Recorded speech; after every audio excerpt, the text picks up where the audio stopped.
Since hindi ko pa na-edit yung ibang videos ko, so magluluto muna tayo ng dinner. First, magpapainit muna tayo ng oil since mag-deep fry tayo dito ng chicken.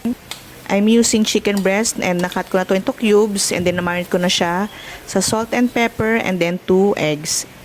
So mga nasa 1 kilo tong chicken breast na ginamit ko. And then after ko i-marinate, ayan, I'm using cornstarch para mas crunchy yung chicken natin. And then ganyan siya dapat before natin siya i-deep fry. Make sure na medium heat lang siya and then i-fry nyo yung chicken breast at least 5 minutes or depende until maging golden brown na siya like this. Actually, this recipe marami ako nagawa. So inulam namin siya lunch until dinner. Hindi naman siya totally golden brown. So mga ganyan na siya since madali naman maluto yung chicken breast.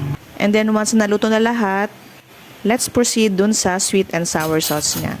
In a pan, lagay nyo lang lahat dyan, yung onion, green and red bell pepper, pineapple chunks or pineapple tidbits, pwede naman yon. Dito 2 pineapple tidbits ang ginamit ko na pack, yung maliliit na pack. And tsaka nyo siya i-on yung stove or oven or induction cooker kung ano may gamit ninyo. And then, nilagyan ko lang siya ng tomato sauce. Tansya-tansya lang yan guys, malalaki na kayo kanyo na yan. And then nilagyan ko lang siya ng pineapple juice and sugar. So yung sugar, depende na lang sa inyo yun, yung preference nyo kung gusto nyong too sweet or not too sweet. And kapag okay na sa inyo yung lasa, mag-add na lang kayo ng salt and pepper to taste. And ayan pa, naglagay ako ng slurry para medyo thick yung sauce niya. And after that, yan, lalagay mo na yung chicken breast and simmer mo lang siya for 1 to 2 minutes para ma-absorb niya yung flavor. So ganoon lang siya kadali. Kung nag-isip kayo ng menu, ayan, better try nyo to.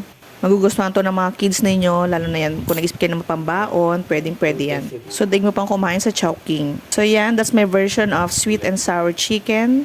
And masarap din yan sa cream dory. So, don't forget to follow and share. And thank you for watching. Bye!